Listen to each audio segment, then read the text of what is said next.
नमस्कार, के स्पाइसमध्ये आपले सर्वांचे खूप स्वागत। आज मी इथे भन्नाट अशा 3 साध्या सोप्या आणि सुटसुटीत अशा 3 रेसिपींची मी तुम्हाला आठवण करून देणार आहे। काय आहे तर पितृपक्ष चालू होत आहे आणि आता ह्या 15 दिवसांमध्ये भाज्या खूप महाग होतात। भाज्या महाग होऊन सुद्धा त्याच्या मार्केटमध्ये आवक सुद्धा फार कमी असते। तर अशा वेळेस काय करायचं तर आपण जे उन्हाळ्यात वाळवण्याचे पदार्थ केले होते त्याच पदार्थांची रेसिपी आज आपण इथे पाहणार आहोत। चला तर मग इथे मी घेतले आहे कुरडई, तिखट सांडगे आणि उडदाचे पापड आहेत ते पापड इथे घेतले आहेत। पहिल्यांदा कुरडई पूर्णपणे भिजेल असे मी पाण्यामध्ये भिजत ठेवले आहे। आता एकाच कढईमध्ये आपण ह्या तिन्ही भाज्या आपण झटकीपट करणार आहोत। तर पहिल्यांदा इथे कुरडईसाठी आणि सांडग्याच्या भाजीसाठी मी कांदा आणि टोमॅटो असा हा बारीक चिरून घेत आहे। ज्या भाजीमध्ये कांदा आणि टोमॅटो भरपूर असतो ना ती भाजी खूपच खायला चविष्ट लागते आणि त्यातल्या ह्या वाळवण्यातल्या भाज्या तर काही विचारूच नका। तर अशा पद्धतीने मी इथे कांदा आणि टोमॅटो हा याच्या बारीक पद्धतीने मी हा कट करून घेतला आहे। तुम्हाला आवडते का अशी फुल आलेली कोथिंबीर, हिरवीगार अशी ही फुल आलेली देशी कोथिंबीर आहे। हिचा सुवासच इतका छान आहे तर खाण्याला सुद्धा ती टेस्टी लागते। तर आता एका कढईमध्ये मी 2 चमचे तेल घेतला आहे आणि आता त्याच कढईमध्ये जे पापड चटणी बनवायची आहे आपल्याला त्यासाठी मी हे आपले लिज्जत पापड आहेत ते मी अशा पद्धतीने तळून घेत आहे। तुम्ही इथे तळून घेऊ शकता किंवा तुम्ही डायरेक्ट असे गॅसवरती किंवा विस्तवावरती तुम्ही भाजून घेऊ शकता। तर आता त्याच कढईमध्ये मी अर्धा कांदा आणि अर्धा टोमॅटो हा असा पटकन मी भाजायला टाकलेला आहे। त्याच्या आधी मी जिरा आणि मोहरीची फोडणी दिलेली होती पण तो व्हिडिओची क्लिप राहून गेली। हा कांदा आणि टोमॅटो एकदम मऊसर होऊसपर्यंत आपल्याला या तेलामध्ये छान असा भाजून घ्यायचा आहे। आता याच्यामध्येच मी माझ्या कुंडीत आलेला एकदम फ्रेश असा कढीपत्त्याची बारीकच छोटी पानं होती ते याच्यामध्ये मी फोडणीसाठी टाकली आहे। आता या कुरडईमध्ये थोडे आपले घरचेच मसाले टाकते। तर याच्यामध्ये मी एक अर्धा चमचा हळद टाकली आहे आणि अर्धा चमचा लाल तिखट। कांदा पटकन भाजावा म्हणून मी ऑलरेडी थोडंसं मीठ मी याच्यामध्ये टाकलं होतं। आता मीठ टाकताना तुम्ही बेतातच टाका कारण आपली कुरडई सुद्धा थोडीशी खारटच असते। आणि हे बघा पटकन भिजवलेली आपली कुरडई एक 5 मिनिटात भिजलेली आहे, तिला जास्त वेळ सुद्धा भिजायला लागत नाही। आणि पटकन या भाजलेला कांदा आणि टोमॅटोच्या मिश्रणामध्ये ही घालून मिक्स करायची आहे आणि वरतून थोडीशी कोथिंबीर घातली की झाली आपली झटकीपट कुरडईची पहिली भाजी।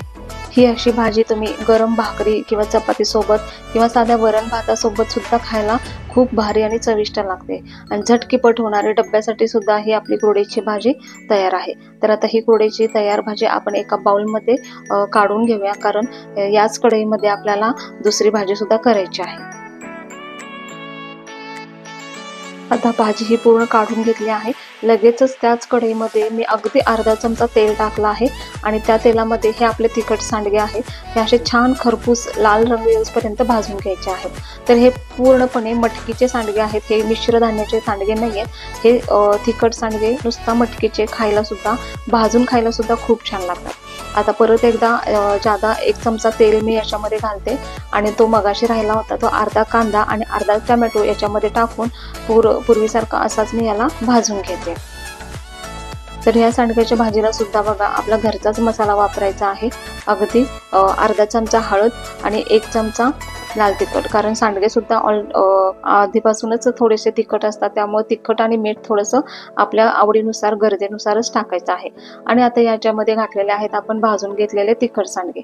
आता हे तिखट सांडगेला थोडंसं शिजू द्यायचं आहे। तर इथे मी एक अर्धी वाटी पाणी घातलं आहे आणि या पाण्यामध्ये मी हा सांडगा कांदा आणि टोमॅटो सोबतच शिजून द्यायला ठेवला आहे। तर अगदीच 5 ते 10 मिनिटांमध्ये हा सांडगा लगेचच शिजून येतो कारण मटकीची डाळ एकदम भिजवून याचे सांडगे टाकलेले आहेत त्यामुळे पटकन ती शिजून मोकळी होते। तर चेक करूया आपण। बघू शकताय हातात अगदी कुस्करा होतोय, ह्याचा चुरा होतोय। तर हा आपला तिखट सांडगा व्यवस्थित शिजलेला आहे। तर हा सुद्धा आपण एका बाउलमध्ये काढून घेऊया। बघा झाल्या का नाही पटकन आपल्या अगदीच 10 मिनिटांमध्ये 2 भाज्या रेडी झाल्या। तर तिसरी आपली रेसिपी आहे पापडची चटणी। सेम मसाला पापडसाठी जो आपण कांदा, टोमॅटो, शेव, कोथिंबीर हे वापरतो तेच पदार्थ इथे वापरून करायचा आहे। फक्त मी इथे पापडचा चुरा करून घेतला आहे आणि आता ह्या चुऱ्यामध्ये मी बारीक चिरलेला कांदा, बारीक चिरलेला टोमॅटो, आपल्याकडे जी पाणीपुरीची बारीक शेव असते ती भरपूर अशी शेव याच्यावरती भरभरवायची आहे।